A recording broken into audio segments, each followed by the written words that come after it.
Welcome. I'm Bernice Ross, the CEO and President of Brokerage Up and realestatecoach.com.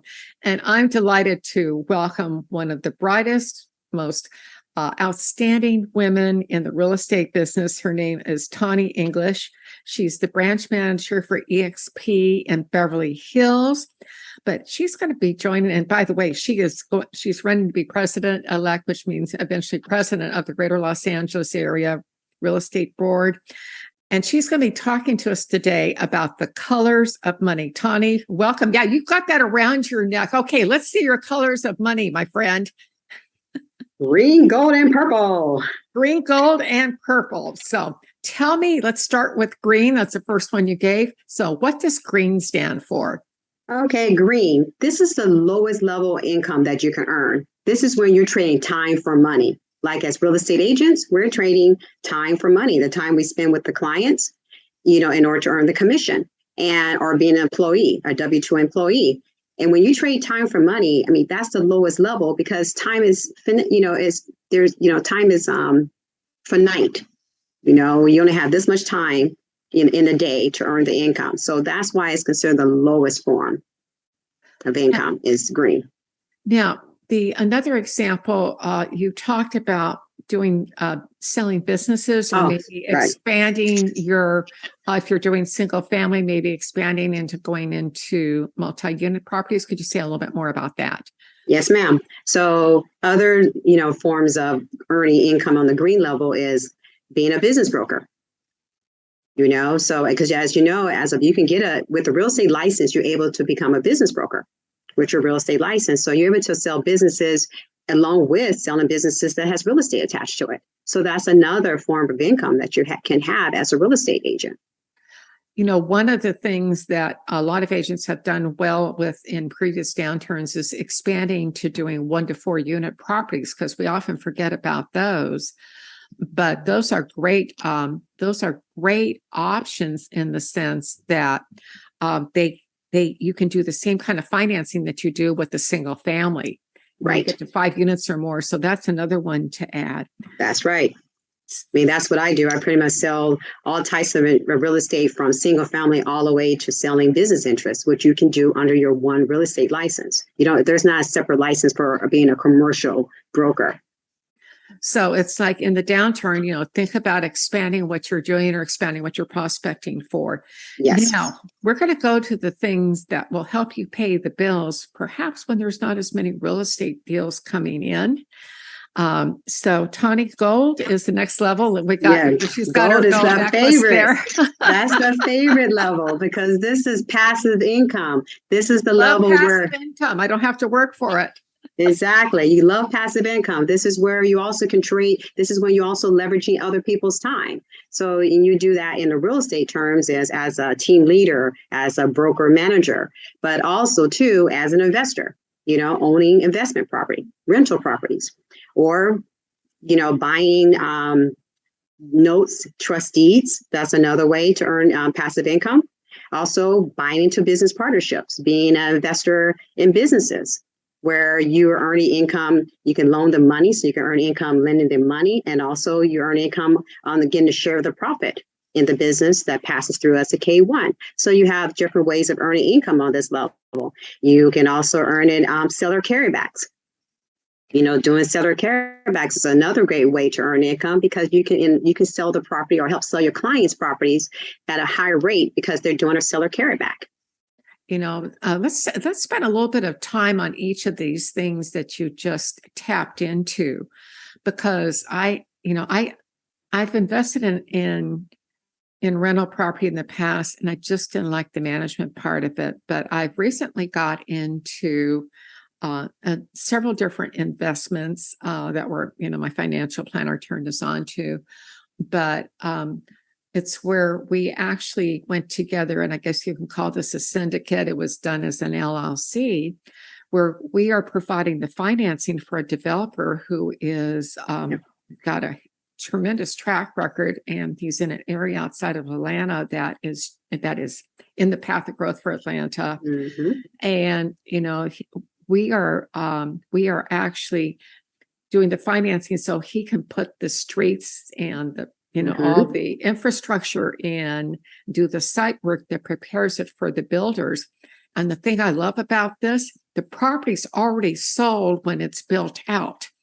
This is like win, win, win, and we're getting 12% on this. Yep. I mean, this is like, it doesn't get any better than that. I wrote a check and we get our check for, for our 1% of the loan amount every single month. And it's just great. And again, I love the fact that it is sold already.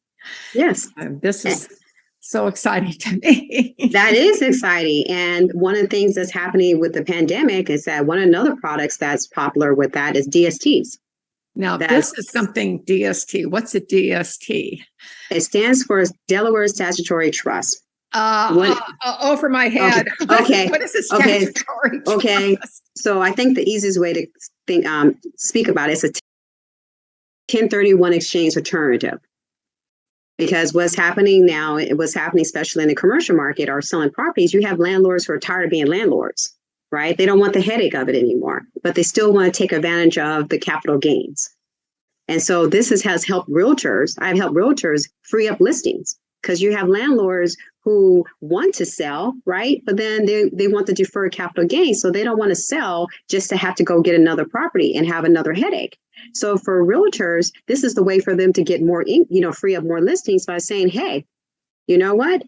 You can sell your property and you can roll it into a DST, a Delaware Statutory Trust, where you will still get the deferred capital gains, right? But then you will receive monthly checks, mailbox income. We like mailbox money. Mailbox money. I like direct deposit money. Exactly. Even better. So you still receive that monthly income and you still have the capital gains deferral and everything. And your kids will still get the step-up basis later on without having to unload property later on. Okay. So let me make sure I understand this. So first of all, I can give you examples. This is not for people who are brand new in the business. And if you're dealing with 1031 exchange situations, you need to be pretty sophisticated. And you've got to, I'm going to say this right up front, you've got to have your client has to work through their CPA, our tax attorney. We are not qualified to give investment advice. And this is really not for the weak of heart. But if you have sophisticated clients, this is something that the way I would approach this is recommend look into this DST, and that was what Delaware Statutory Trust. Yes, and have their accountant or their tax attorney look into it to see if it's a fit for them. But by finding that for them, who are they going to give the listing to? So what your play is super simple here as the realtor. Tell them about this to have their CPA or tax attorney or financial advisor, financial planner. Right. I like people who have CPA and tax attorney app, but whatever. Have them look into this for them. Right. This is a great suggestion. Easy to use. Tell them about it. Yep. And that's what we do. It's in that way, especially in the downturn, right? It helps the realtors get more listings available. And so what I would do, just from my perspective as a real estate professional, what I would do is I would go to my own CPA and ask about this. Give me the information about this. Are you comfortable sharing it? And so it's like I can give them a reference to my tax person, or they can go to their tax person.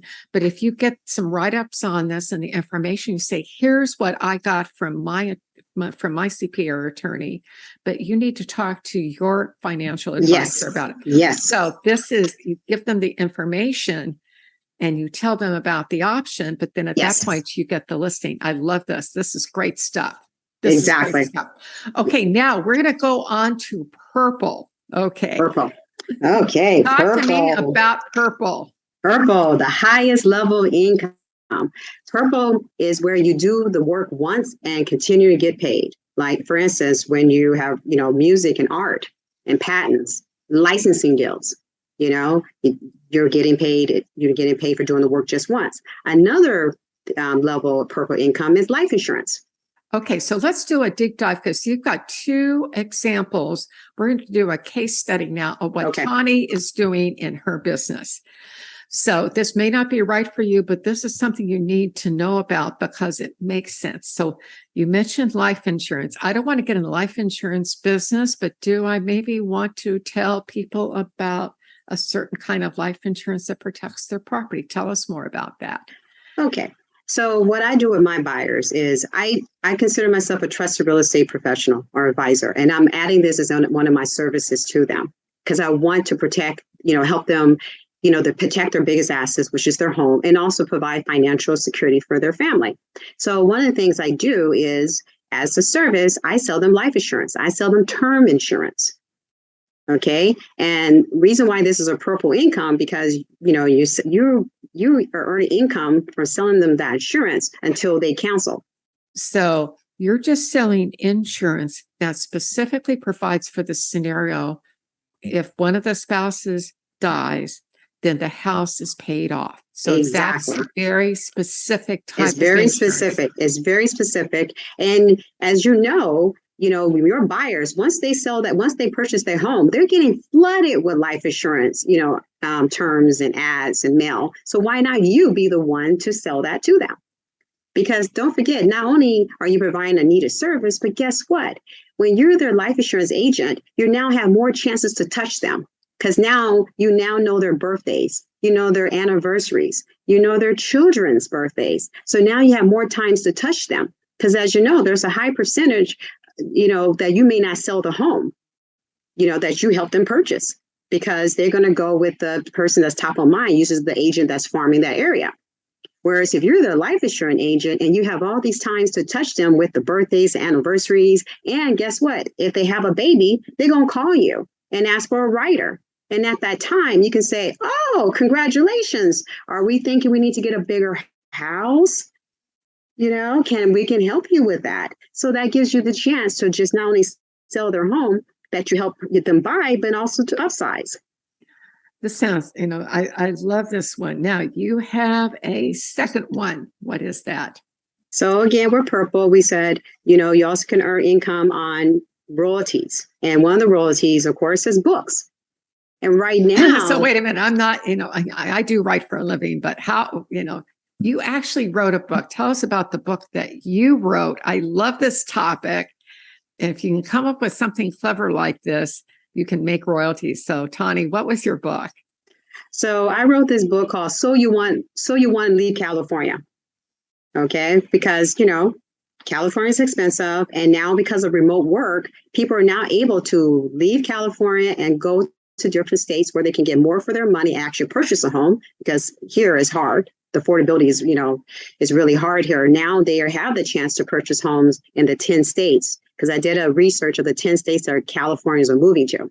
So I wrote this book. So you went out of California, and you're able to self-publish on Amazon and get paid 99 cents, and that's the highest. I did the work once and is online and I give it free to my clients, right? As a way, I use it as a selling tool, a relocation selling tool, but you also can get 99 cents or $2 or whatever you want to charge your book for, and it's great. Amazon has this great system for you to do that. And as you know, in some cases, you've heard when people write books, different depending on your topic, it kind of puts you into the expert. So you can get speaking engagements too, by the way. Depending on your book, you get speaking engagements around that too. So that falls into the purple if you're getting, residual income or royalties from that, but also you use it as a selling tool. Well, to me, this is a great lead converter. So if you have a client who's thinking about selling or leaving the state of California and say, here's a copy of my book, it's like that instantaneous credibility that comes when you've written a book, but you get a ghostwriter in. And also, can I add, I make referral income from that because I'm referring them to all the different agents in all those different states. So that's another income, generator for us, for our, real estate professionals is referrals. Now, is that a gold instead of a purple? That is a gold because you're leveraging other people's time, which is that referral agent. So what I did was when I wrote the book, So You Want to Leave Out of California, I then went and interviewed real estate agents in different states. So you've discovered where to refer them. This is one of the things that agents leave so much money on the table. Yes. Because they think because someone, and I'll give you a classic example. We had some of our neighbors that just before the pandemic, they decided they're going to move back to Bay Bridge, Washington, where they had been. And, they thought it was going to be so wonderful when they went up there. It turned out not to be that. And they just moved here a few weeks ago, different house, same subdivision. And what happens is just because someone leaves the area doesn't mean they're not going to come back to it. Right. Or where we leave a lot of money on the table is when our people are moving outside the area, we can still get a 25 to 30% referral fee by sending them off to another agent in that area. Exactly. And how did you vet the agents who were, really good to deal with? Well, I'm Women's Council. I was president of Women's Council last year. Okay. And I really got into the whole sisterhood culture of it. So I went and interviewed fellow Women's Council members all across the country. I interviewed, I vetted them, and then I put them in my little database so that when clients say they want out of California, I have 3. I always like to refer 3. Smart idea. I always like to refer 3. So I have 3, excellent realtors, pick which one that you have the chemistry with or compatible with. And then I get my referral fee. So I earn quite a bit of money in referral fees. I had one of my friends who, he could have been the top producer in Berkeley or the happiest realtor in Berkeley. And he elected to be the happiest realtor. And the first year he decided to go with this model where he had a specific criteria, the people you wanted to work with, and they had to be fun to work with was one of them. And if they weren't, then they didn't meet all the criteria, he would, refer them. He made $60,000 from referrals. That's his first year. And I'm certain that number is much higher now. So, and he is the happiest realtor in Berkeley, I believe. Exactly. You should, I call it, I have an underwriting requirement. That's what I call it. Oh, I like it. I call it underwriting because I used to be a lender. I came into the real estate business as a lender first because of my county background. So I refer to working with buyers and sellers. I have an underwriting requirement. And if they don't meet my underwriting requirement, then I refer them out. Fantastic. I love that. In fact, that's a great takeaway. Taunee, to sum up, this has been a very interesting discussion. I know that we're kind of pushing the boundaries for a lot of people, but all you need to do is find one thing, if you're leaving money on the table with referrals or, telling an investor that, about a Delaware statutory trust, you don't have to do anything other than just tell them about it. And that helps you get the listing. And I forget how many the average investor before the pandemic was purchasing 2 properties a year. I mean, if they own one, they probably own more. So you could be getting a lot more business from them if they decide they're going to use this one little thing you tell them about. And again, we want to kind of make the disclaimer, take this to your CPA, to your tax professional, and get advice. I can't give you tax advice. So final takeaway for today. In order to have financial security, you need to earn income on all 3 levels, green, gold, and purple. That's how you create financial security for yourself and for your family. We have been visiting with Taunee English. I love this woman. She is so creative. She's got so many great ideas on how to make money. And I love the green, gold, and purple model. That's something that I think all of us, should really be striving for. Thanks for being with us today.